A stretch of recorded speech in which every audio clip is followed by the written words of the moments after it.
Coming up on this week's show, Avon Gale is here to talk about some whiskey business. Plus, we take a look back at the books we've read in 2016.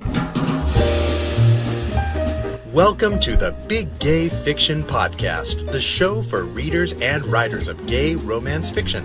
If you can read it, write it, watch it, or listen to it, these two guys are going to talk about it. Now, here are your hosts, Jeff Adams and Will Knaus. Welcome to episode 64 of Jeff and Will's Big Gay Fiction Podcast. I'm Jeff from JeffAdamsWrites.com. And I'm Will from WillKnaus.com. Welcome, sir. Welcome to all of our listeners to the final episode of 2016. Dun dun dun. No, not dun dun dun. It's... It was the only sound effect I had. Okay. Is that the only sound effect Should I have gone ta-da? Ta-da! Whoop the frickin' do. I think that pretty much sums up 2016. How are you, sir? I'm good, thanks. How are you? I'm fine. Having a lovely Christmassy time. By the way, to all of our listeners, yes. we should mention, we hope you all had let me go through the list in my head. A Merry Christmas, Happy Kwanzaa, Happy Hanukkah, Merry Yule, Solstice, and whatever else you may be celebrating. Hope you all had a lovely holiday week and weekend, spending it with the ones that you love. And today, the day that this particular episode is going live, is Boxing Day! Ta-da! There, I used my other sound effect in a better way. And, you know, Boxing Day has nothing to actually do with, the sport of boxing. I know that, yes. Yeah. Do you know what Boxing Day is? If I remember what I learned right, and I think I learned this on an episode of MASH, actually.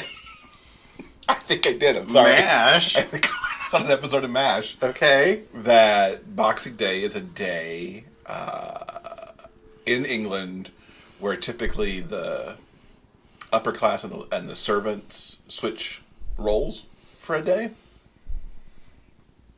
He's making a funny face at me. So what is Boxing Day? I don't know for certain. From what I understand, is of course the very British idea of that after the day after Christmas, all the wealthy people take like their empty boxes and like whatever gifts that they don't like and re-gift them to the servants. Okay, so I was and they box them up and give them to their servants or their colleagues or whatever. That's my understanding of it. All right. It's probably completely wrong, but whatever. I'm looking it up on Wikipedia right now. Just so that we can, for the benefit of our British listeners, not sound totally insane. Competing theories for the origin. Present or gratuity given at Christmas in Great Britain usually confined to gratuities given to those who are supposedly have a vague claim upon the... I don't even know what that means. That's gobbledygook. Okay, let's just say I'm right. Let's just pretend that Will's right, and our listeners over in the UK tell us what it really means, and then we'll know for next episode. Because what was on Wikipedia was really too much to scan in an easy to do fashion. So fill us in on your Christmas week. Christmas week, got back to work writing on Winger 2, which I had put aside during Nano to work on our co-writing project. Yes, you did. I actually did a little bit of work on our co-writing project because as you were reviewing it, you made the astute observation that perhaps a prologue was in order. Mm-hmm. And so we plotted that prologue and I wrote the prologue. Mm-hmm. And I've been doing some stuff this week to get Love's Opening Night also kind of prepped for its final push out the door. The blog tour started on the 21st. It has several stops this week, which of course I didn't put into the notes in front of me. But you can go to the show notes for this episode, and I can link you to the schedule for that blog tour that's happening, where you will have the chance to win that book all over the place. I think I'm stopping nearly every day this week from the 26th on in preparation for the book to come out, which actually happens on Wednesday. Wednesday the 28th. 28th. Yes, just in time for you to spend a little bit of that Christmas money that you got and have a nice read to lead you into the new year. Fantastic. And we're giving it one way here on the show, too. There's a Rafflecopter on this week's show notes as well, so that one listener could have the opportunity to come away with a copy of the ebook. Sounds good. Lots of fun. Fun. I happen to know that you wrote this particular story for a submission call, but what was the inspiration for the story itself? I did. The call revolved around setting up a story where someone was crushing on a celebrity who they got to meet finally, and have a love story between someone who wasn't a celebrity and someone who was. And so I thought about, temporarily setting it in a hockey setting with a sports superstar, but opted away from that to swing over to my other love, which is theater. Mm-hmm. And, of course, you and I met and fell in love in doing a theater project. Oh, yes, we did. Eons ago. So there was that aspect of it that I could make a play on. Mm-hmm. And it was an interesting way to look at it. If you had somebody who was essentially in the ensemble of a show, not just falling for the leading man, but falling for somebody who was a star. Or a higher star. This isn't something like, how Hugh Jackman or Jake Gyllenhaal show up on Broadway and do something. The star in this case is someone who, my ensemble player, his name's Jeremy, fell in crush with years ago while he saw this guy perform something at Shakespeare in the Park. And over time, he's followed his career on TV when he's back in New York doing theater, and now he's suddenly in this show where Ty Beaumont is the star. And it was kind of a fun juxtaposition. So you had a little bit of workplace, romance going on there, and a little bit of showmance going on there, and a little bit of like, why would this, so-called star want to fall in love with me, the chorus boy kind of thing. Mm-hmm. And it just all kind of played together to make what I felt was kind of a nice, fun story of two people who didn't know they were looking for love, finding love, at work. Mm-hmm. Exactly. Well, also there's that little bit of, why would this guy who's had all this success, want me who, while I have had success because he is, Jeremy is a working actor and has been for a while. He's not, he's not an above the title star guy either. Mm-hmm. So that's kind of where all the inspiration kind of fell together. It started with a submission call and just went from there. Mm-hmm. Now, getting this down on paper, was there anything... You just spoke to some of the tropes that are involved in this particular story. Is there something that was, more enjoyable about writing this particular story? I had fun giving these guys a lot of show references to make. Uh-huh. Stuffing in my own personal love of musical theater. Part of their getting to know each other is talking about the roles that they most want to play, whether they're right for them or not. Like Ty would love to play Lola in Kinky Boots, even though he's not an African-American male. He still wants to play that role because he thinks it's awesome. Jeremy runs down some of his own as well. They make jokes about Showgirls, which, while not a musical in its own Showgirls is not a joking matter. While not a musical of its own, certainly is, It certainly should be. It certainly should be. That would be fun. I would go see that. Yeah. It's something that show people could make easy reference to. So peppering those in and picking the right places to do it so that people who may not know the references wouldn't feel that they were out of place either. Okay. That you can read them and enjoy them and go, I don't know what that means, but that's fine. Yeah. It's kind of like when you write the hockey books, you try to write them at the same time so people who don't know the game don't get bored if they're reading a game scene. Yeah, exactly. What is, well, actually, no. Is there a secret hidden Easter egg in this particular story? There is. For people who've read Dancing for Him, which is available free on my website on the homepage at jeffadamswrites.com if you haven't read it, Nate, who is the lead character in Dancing for Him, who is, within that story, a competitor on a show very similar to So You Think You Could Dance. This includes him. He is also in the ensemble of this show. So for people who've read that book, you get a little catch up on Nate and what he's been up to since that book. Awesome. Certainly not Nate's story, but he does crop up in a couple scenes. Cool. Yeah, it was fun to do that too. All right. And now this book comes out on the 28th from Dream Spinners Press. Yes. Love's opening night. Yeah, and I'll have links in the show notes to buy it from Dream Spinner and from Amazon. Want to hang out with us between shows? Check us out on Facebook. You never know what we might post. News about book sales, bonus video content, and maybe even a live broadcast or two. Like us today at facebook.com/Big Gay Fiction Podcast and see what we get up to next. So as 2016 comes to a close, I thought it would be nice to kind of give a year in review of some of the things that we have read in the past 12 months. What have you been up to? What have you been reading? So, to go from a stats point of view, way back in January, I set up and laid a goal to 40 books for this year. I am so close to those 40 books. I'm currently reading book number 39 right now. Ooh. I am in progress on 39. Cool. Am I going to make it through 2 books in the next 7 days, 6 days? I don't know. But I'm at least going to come really close to the goal. Cool. Yeah. Very good. What were your stats like this year? This year I read 58 books. I think, yes. This time last year, I also I didn't make a hard and fast resolution to read a certain number of books. I had sort of a vague goal to read roughly 1 book a week. Okay. Which, of course... So obviously you did better than that. So with 58 books, I obviously did better than that original goal.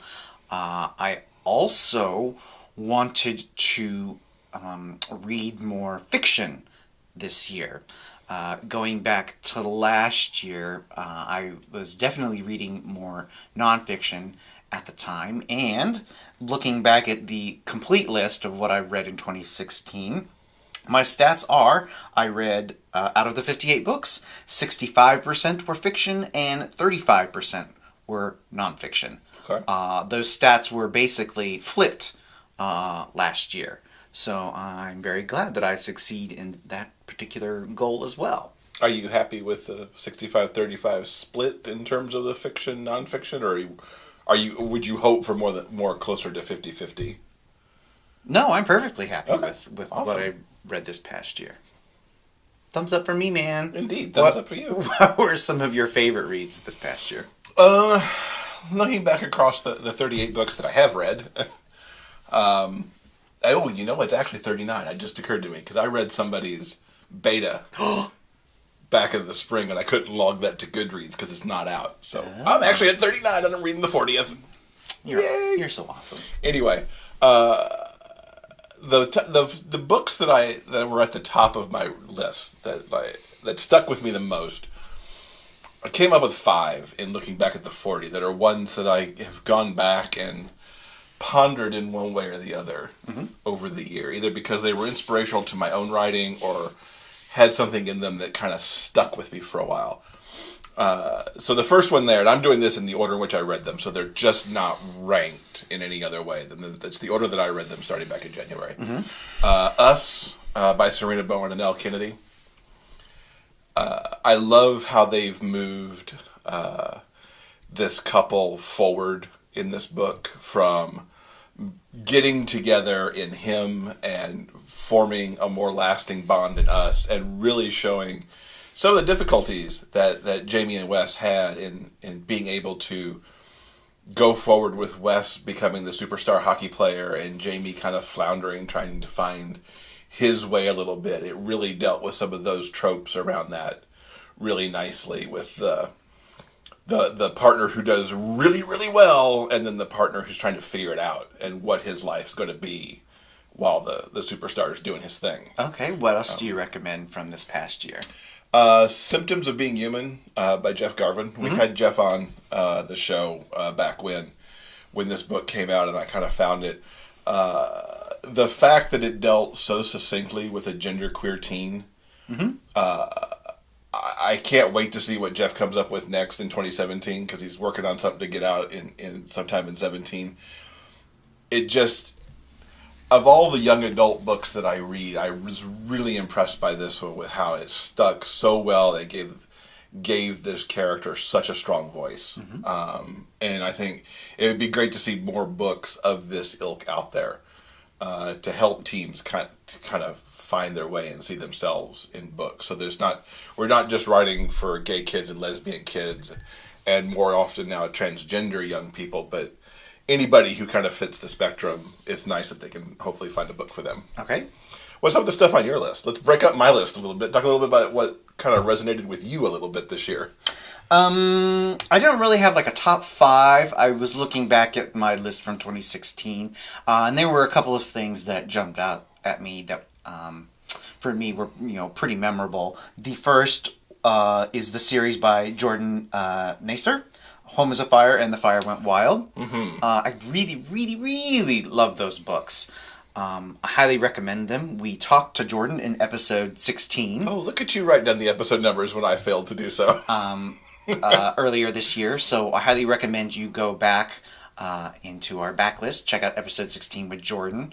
It was a really great interview. I really love the world he creates in these 2 books. Plus, it's just a really fun, kooky story. They're really, really wonderful. Yeah. I've seen Facebook posts from him that book 3 is on the way. Hell yeah! No date yet, but it is on the way. Well, I'm looking forward to that. Jordan, get busy. Also, I want to recommend 2 sports romances. This past year, I read Double Full by Kindle Alexander and Tight End by Devon McCormack. Now, those of you who know me, I am like the least sportsy person there can possibly be. It's true. But I really enjoyed these 2 books. Both have a football player as one of the heroes, and in both instances, the couples have to fight really, really hard against some pretty big obstacles in order to get to their happily ever after. Those characters really stuck with me. So those 2 sports romances, Double Full and Tight End, were really excellent, and I recommended them back then when I read them, and I still recommend them right now. Awesome. So speaking of sports, because I have to have at least one more sports in my category. The Long Season by Michael Vance Gurley, which took the hockey romance and set it back in the Roaring '20s as the NHL was being formed. I was captivated by the historical look at what it was like potentially to be gay in Chicago in the middle 1920s. As well as then layering on the sports element, where you dealing with being closeted in this hypermasculine, not just hypermasculine era. Of course, it's also the era of gangsters, but just inside this sport as well. It was a brilliant book. Murmuration by T.J. Klune. I mean, everybody kind of knows I went absolutely gaga for Murmuration. It still resonates with me how he was able to put together this amazing mystery with a love story with a little sci-fi paranormal angle. I'd be shocked if that wasn't on several people's lists. Oh, yeah, definitely. As well as Rank by Richard Compson Sater. I mean, I only finished that book a few weeks ago. But, I mean, here's a debut novel that was just so expertly crafted and took a May December love story and added so many awesome layers on top of it. Cool. Anything Anything else on your resonated list? I also want to mention Take Two by Shira Anthony. It's basically a pretty sweet, traditional, contemporary romance, and it really ticked a few trope boxes for me. Second chances, primarily. The story also takes place in South Carolina, where they're filming a pirate movie, so there's sort of a Hollywood backdrop to that, which I was really into. And plus, I really enjoyed the 2 heroes and their struggle to regain an understanding and the love that they had before, which I thought was interesting. It's not a traditional cute meet kind of a romance. It's actually, at the beginning of the story, the characters are actually going through the beginning stages of divorce. And so they're kind of trying to find their way back to each other. So I Really, really enjoyed that story a whole lot. I love Shira Anthony, so I highly recommend Take Two. And also, from the nonfiction side, I really, really loved Cinerama. This is the updated version of a book that came out about a decade ago, and it is a chock full of 60s sleaze paperback goodness. I love this sort of stuff. It is my jam. This book is amazing, filled with beautiful, colorful reproductions of classic paper book covers. It also has really smart and insightful essays about the legal struggles it took to get some of these books to market, and then stuff about the different authors and the editors, and just jam-packed with lots of information. I highly recommend Cinerama if that's your thing. Cool. Yeah. Now, we've also got some favors that were chimed in from our listeners, which was part of the rafflecopter that was going on to give away Rivals last week. Ellen liked T.J. Klune's Wolf Song. Heather called out Charlie Cochet's third series, which she read all 7 of those in a week. You go, girl. And she also tagged Avon Gale's Power Play. And then Carissa came in with Night of Ocean Avenue by Tara Lane. So we'll link to all these books in the show notes, and if we've interviewed the authors, we'll link up to the interviews that we did with them as well. So I had this week the chance to interview Avon Gale, which also involved listening to her, of course. Avon, who I've talked about quite a few times on the show recently because I've been reading her Scoring Chances series of hockey romances. She was on the show briefly several episodes ago because she was part of the group that worked on the Changing on the Fly anthology. This week, she and I are sharing the December 28th release date. Whiskey Business is coming out from her, and it's a States of Love book from Dreamspinner Press. And we talked to her about that upcoming book. So I'm pleased to welcome Avon Gale to the podcast today. Avon wrote her first story at the age of 7 about a space hat hanging on a rack and waiting for that special person to come along and purchase it, even though it was a bit weirder than the other, more normal hats. Like all of Avon's characters, the space hat did get its happily ever after, though she's pretty sure it was with a unicorn. She likes to think her vocabulary has improved since then, but the theme of quirky people waiting for their perfect match is still one of her favorites. Welcome, Avon. Hi, thank you. Very excited to have you here to talk about your States of Love entry, Whiskey Business, Yes. which I totally loved. I was glad to be able to get an advanced copy to check it out. Tell us a little bit about the story and why you chose Kentucky to set your States of Love story. Sure. So when the call for that kind of project or line or whatever came out from Dreamspinner, I think it was like last January, and I had just been to Kentucky for Christmas. I grew up and moved around a lot. We lived like 17 different states when I was going through school. But Kentucky is my home state, as in like my family's from there. And every time we would go back for like holidays, Christmas or summers, we always went there. So even though I've lived here in Missouri for like 20 years at this point, I always think of Kentucky as home. So when I saw that I could write, when the whole like line was announced, I was like, oh, I'm going to write this about Kentucky. Just because it's kind of the place I think of and as close as I have, I guess, my old Kentucky home. Mm-hmm. Mm-hmm. Now, there's a lot going on in Kentucky. I mean, even in the notes in the story itself, you talk about, obviously, the fanatical world of the Kentucky Wildcats. Yeah. How did you pick the bourbon business to set the story in? Well, when I was there last year over the holidays, my dad lives in Lexington, and my mom lives in a small town, which is not in the same geographical location. It's in northern Kentucky, but a little bit of Gallows Grove was kind of based on that.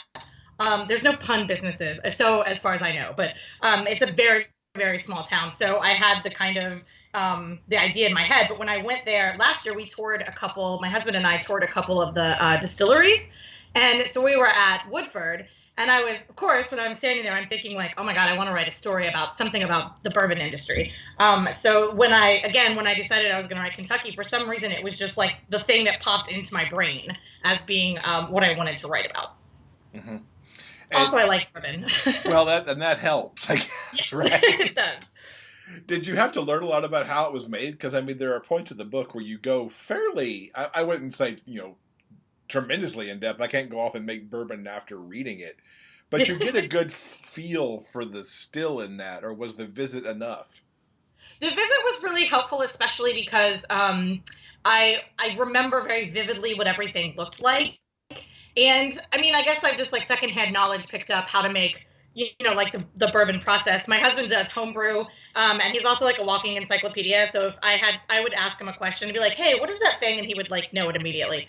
But I did have a really strong memory of going through and having, because we went on the tours at like Woodford and Buffalo Trace. So I learned a lot of really cool stuff on that. And then there was a couple times I had to like look up like on the internet and be like, wait a minute, what was the name of that? And I also went to a couple bourbon websites and like did some reading to make sure I was familiar with stuff that I needed to know. Mm-hmm. And let's drill down a little bit. Tell people what's at stake and who's involved in the whiskey business. Okay, so the story is about Ryder Waits, who is a small town guy. He's kind of in charge of his family's distillery in this town called Gallows Grove, Kentucky, that was founded by bootleggers. And he's really, really into the idea of getting Gallows Grove on the Bourbon Trail because it would help with tourism. So he sells the like intellectual property rights to his family's whiskey, which is called Hanged Man, to a large kind of bourbon conglomerate, which is fictional, called Bluegrass Bourbon in Lexington.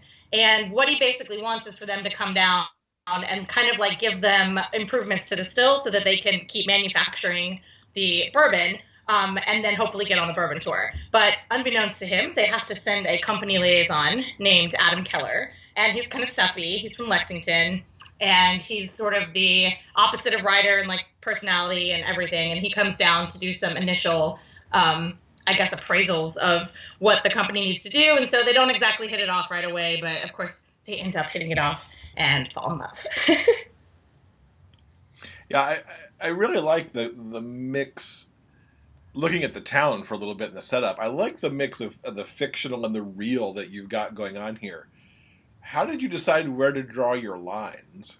So there's a lot in this that is like names and things that I drew from like my own family and history and stuff. But the story, so when I got this thing from, when I saw the call out, I sat down and the way you did it was Dreamspin was like, if you'd like to reserve a state, write up a proposal, email us, claim your state, tell us what you want to write about and when you might be able to get it in. And at the time I was still working at the salon and I had to go, so I had to leave. So I did it kind of quickly. Like I sort of knew what I wanted to write about and I was trying to come up with names for the main characters. And my cousin, she's going to be thrilled if I ever tell her this, was pregnant at the time with twins. And one of the names she likes was Ryder. And I thought, well, that'd be a great name. And so then I kept thinking like, okay, well, what can go with Ryder as a last name? And I was thinking about a Tom Waits song that references the city of Covington. And Covington, Kentucky is in northern Kentucky and is kind of in the area where my family's from. So I was like, Waits? Ryder Waits, that sounds great. And so I get done and I send my thing off and I'm like in the middle of doing a blowout at the salon when I realize the reason why Ryder Waits sound good is that it's a tarot card deck. And I thought, well, I can either go with this or like just change it because I'm sure they wouldn't have been like, no, you can't change your character's name. But then, when you get a character and he has a name or that she has a name, like if that's their name, that's their name. Mm-hmm. And there's no changing their mind. So that's what happened with Ryder. So when I kind of thought, all right, I'm going to have to own the tarot card deck thing. And so when I thought like, okay, how can I sort of like carry that theme? I started looking at my tarot. I do read tarot.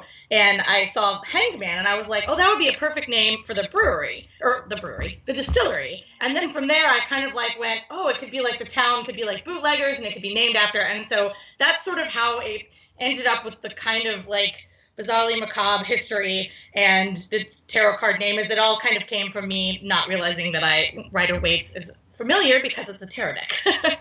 And then Keller is my stepmother's maiden name, and she's Lexington born and bred. Obviously, she has nothing to do with like the horse farms there, but Keeneland is the kind of big horse farm in Lexington, so I liked that the K name was the same.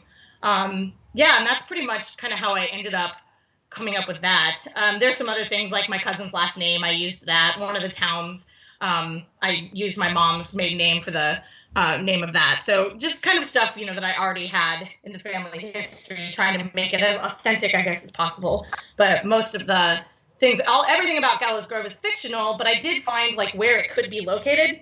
and like where I looked up like how far away a motel was from this kind of like fictional area on the river. So I wanted it to be, you know, like as understandably like logical, even though it's totally made up. And I like how you said it near, and I'm blanking, of course, on the mineral, but you ended up and put it near where that certain mineral is that, at least in your story, you know, affects the water. Yeah, that was a funny, happy accident because I wanted someplace that was close enough to Lexington where like Adam could be driving back and forth, you know, and it wasn't like, I don't know if you've ever watched the show Justified, but I watched that show, and like the way they have you would think that Harlan County and Lexington is like 20 minutes apart from each other, and it's totally not.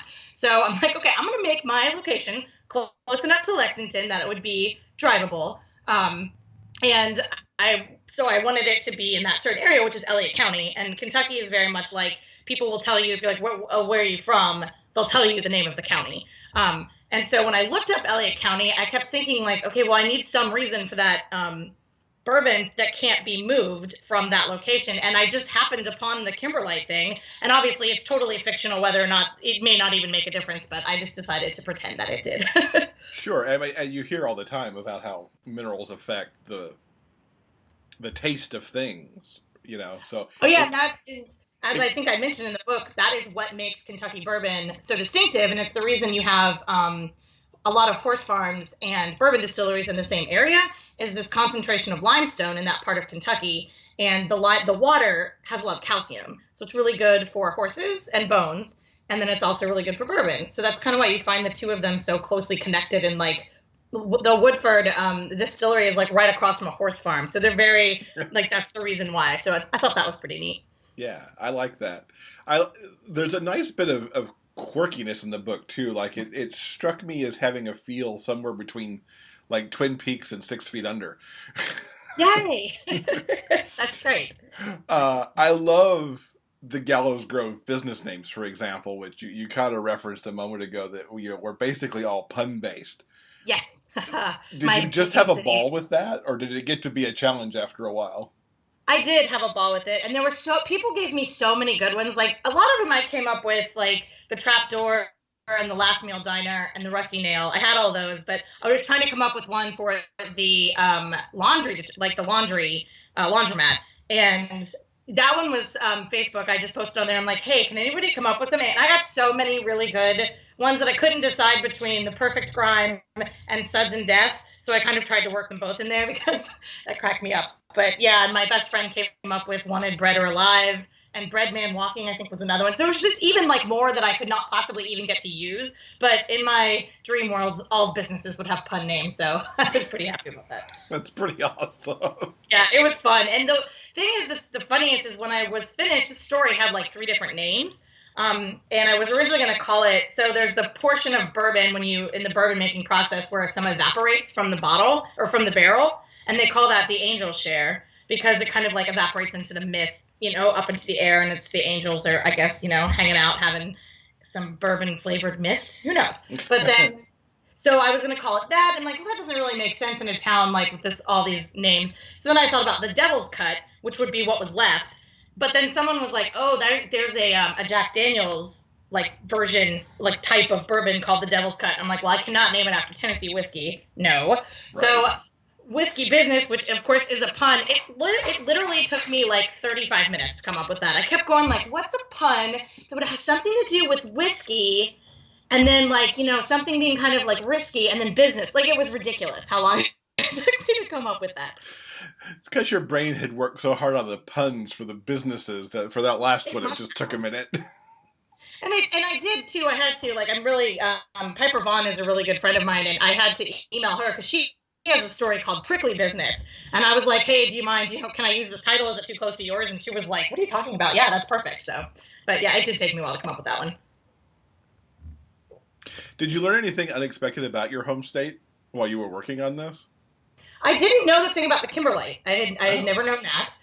So that was something different that I didn't know about. I think I learned a little bit about when I was researching like prohibition laws, but that was definitely like the one thing that I had no clue.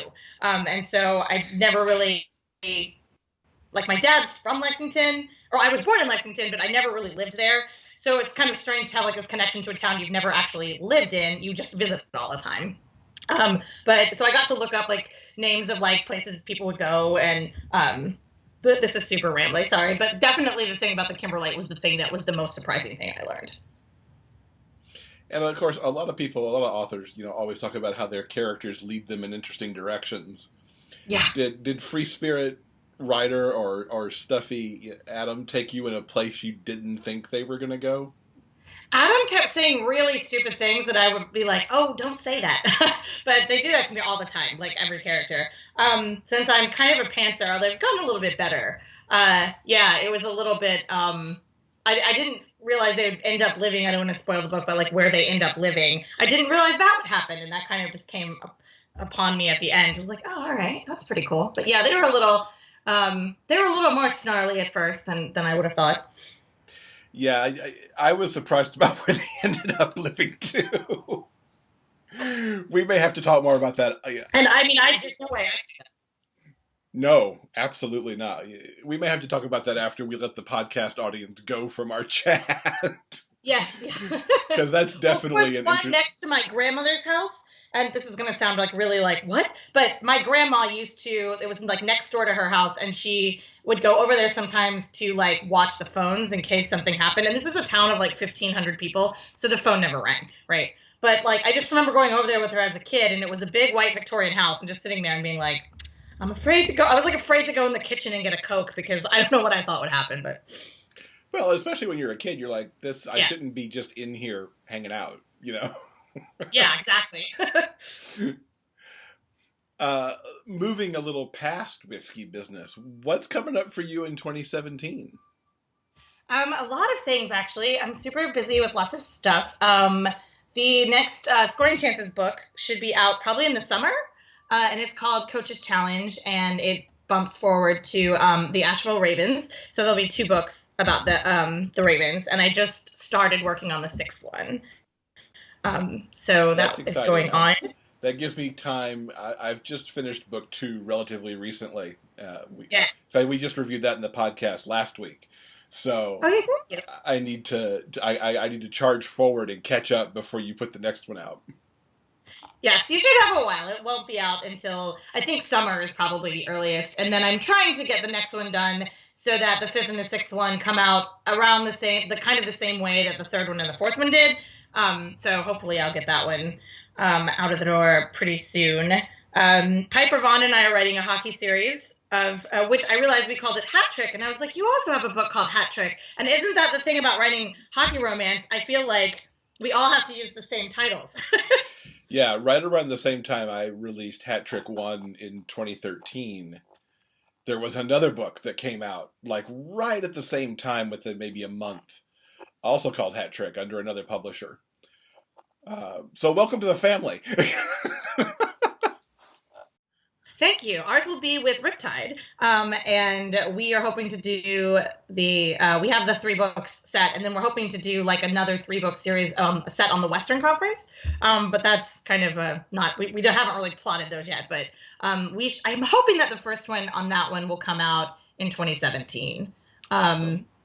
I hope so. That one's about a Puerto Rican sociology professor who meets a professional NHL player in one of his summer classes. And so that's kind of that one.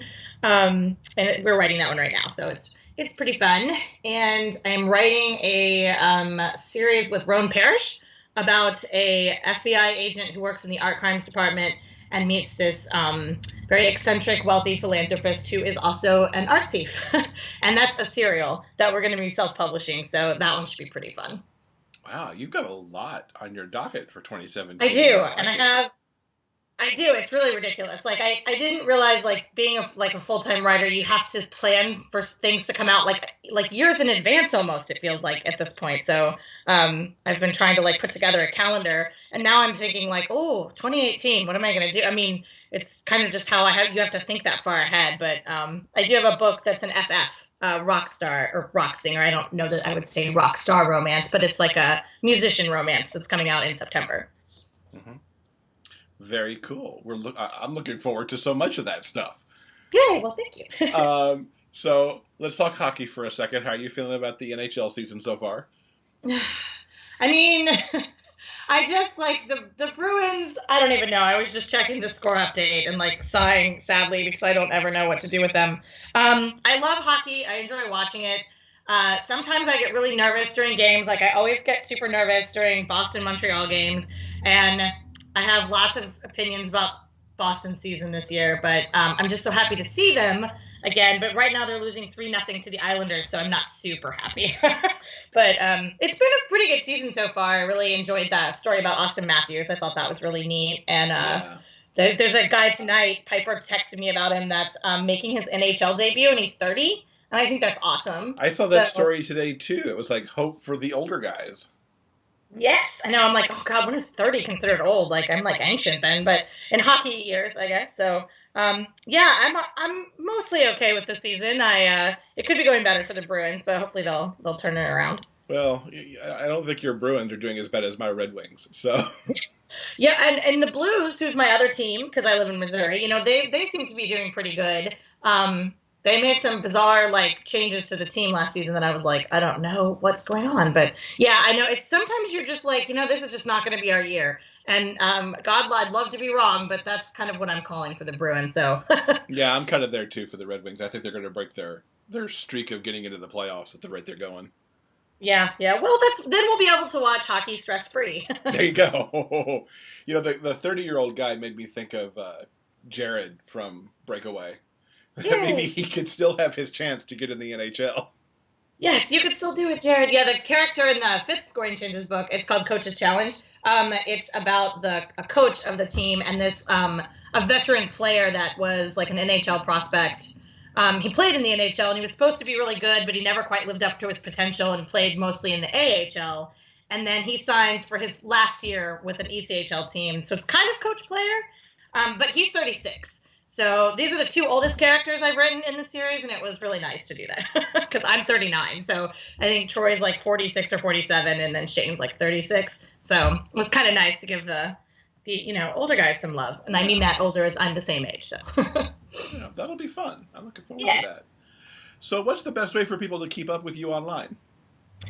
Twitter, unless you don't. I mean, I sort of yell a lot about hockey on there, but I do like Twitter a lot. So that's usually the easiest way to catch up with me. It's Avon Gale Writes. And I do have Facebook. I have a Facebook group, which is called Bourbon and Candy. And I'm also, I feel like there's something that I'm totally missing on like Instagram, but mostly that's just pictures of my cats.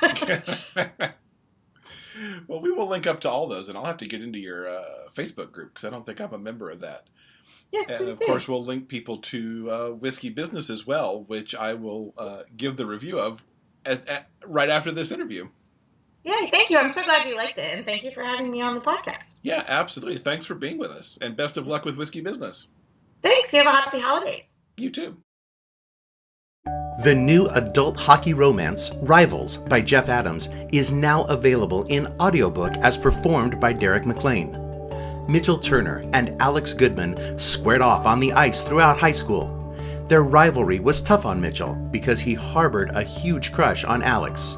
With high school and college behind them, they meet unexpectedly on Thanksgiving Day, once again on the ice. Mitchell is thrilled to see his one-time adversary all grown up. With their rivalry in the past, could this be the start of something magical for the holidays and beyond? Written by Jeff Adams and performed by Derek McLean, Rivals is available at Amazon.com, Audible, and iTunes. Also available in ebook. Get your copy today. Now, you mentioned you have a review of Whiskey Business. I do. You could tell from the interview that I really like this book. And it's fun and different from some of our hockey romances. Ryder and Adam, their evolution from really sparring with each other because, of course, Ryder really needs to get the business sold and to really make sure that this business stays in Gallows Grove. Whereas Adam is just there to tick the boxes and, yes, this is good, this is good, this is good, no, this is bad, as he kind of prepares his report to send back to corporate headquarters. But over time, their sparring against each other turns into more flirty sparring turns into, I think we're just going to fall into bed with each other kind of thing. So their evolution from sparring over business to really kind of getting to know each other and falling for each other is just so well done.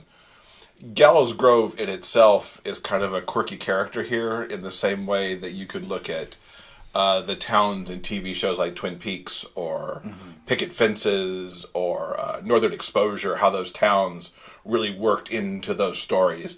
And Avon has set up such a beautiful place here with this weird, slightly off-kilter place with all these puns for business names and, Hanged Man Bourbon in a place called Gallows Grove. It's a little morbidly fun in the whole thing. But it really all comes back to Adam and Ryder being such a good set of characters. Once they like each other, the whole idea of the long-distance romance plays into it. And, is Adam just going to do his job and recommend, without really recommending what's best for the town? Or it's all a good book. It reminds me of a Hallmark movie. In this case, it's all about save the town, save the bourbon distillery, with a really nice romance laid over the top of it. Cool. So can't recommend that highly enough. Okay, that comes out on the 28th. Yes, from Dreamspitter Press, and there'll be, of course, links in the show notes. Cool. I've also been through a couple of new adult novels by Brent Hartinger. The Thing I Didn't Know, and Barefoot in the City of Broken Dreams. These are the first two books in the Russell Middlebrook Futon years, as they're called. Now, Russell, many of you may remember, was first debuted back in 2004 in the Geography Club. And from there were 5 books in that young adult series. Mm-hmm. And in 2014, Russell made the jump into new adult, being out of college. I've had the first book on my Kindle for a while, and I hadn't read it. And then I started brushing up on Russell because we're actually going to have Brent on the show early in the year when the 4th book in this series comes out. So in The Thing I Didn't Know, we get Russell he's newly out of college, and he's doing that drifty young 20s thing where he doesn't quite know what he's doing. He's working as a lifeguard, he's working at a custom bread bakery place, which I assume is a real thing in Seattle, where you can go in and custom bake your own bread. He's not real thrilled with what he's doing. He's watching his best friend seemingly, on a track, because his best friend Gunnar has made a small fortune with an app that he developed and sold, and his friend Min is in grad school, and he feels all drifty. But he ends up and saves the life of this older woman who turns out to be a former Hollywood screenwriter. And she kind of recaptures his love of cinema and of potentially screenwriting. So he's going to be a screenwriter, which leads us into Barefoot in the City of Broken Dreams. Okay. Where he moves to LA to try to become a screenwriter. Okay. And gets mixed up with a very elderly, kind of not all there producer who may or may not produce his upcoming screenplay. The thing that blends through these two books is that in the first book, he reconnects with his high school love, Kevin, who was his first love and probably the love. They make a reconnection in the first book, and then in the second book, they actually move to LA together. And that drifts us into The Road to Amazing, which is that book number 39 that I'm in right now, where they're actually going to get married. Okay. It was a delight to revisit Russell. And I can't wait to see where books 3 and 4 go, catching up with all of his friends and everything. This was a lot of fun, because I loved the Geography Club books as I used to know them, and now, of course, they're known as the Russell Middlebrook series. But big thumbs up on that. I think you should visit these, because you also liked Geography Club a lot back in the day, too. Oh, yes. Yeah. Yeah, good stuff. So, yeah, I'm glad to see that series is continuing. Yeah. Cool. Very much so. So good books there. They'll all have links in the show notes, and looking forward to talking to Brent in a few weeks. Yeah. Yeah. Okay. Something to look forward to in 2017. Yeah. I think that'll bring us to a close for 2016. What do you say? I think it does. We can kind of bring the curtain down on that. And curtain. Okay. Coming up in episode 65, we'll be ringing in the new year with some more looking back at this year, plus goals for 2017. That's right. We're going to be doing a lot of talking this week about 2017 and what it means. Yeah. Notice we didn't say resolutions. They're goals. Yes. Very different. Yeah, very, very It's a different. very different mindset to have goals rather than resolutions. Exactly. Maybe we'll talk about that a little bit next week, too. Okay. All right. Sounds like a plan. Well, have a good holiday week. Hopefully you get to have a peaceful week between the holidays and New Year's. And we'll see you back here next week. And keep reading, guys. We'll see you next time. For detailed show notes and the complete episode backlist, go to biggayfictionpodcast.com. New episodes are available every Monday on all major podcast distributors and YouTube. Thanks for listening. We'll see you next week.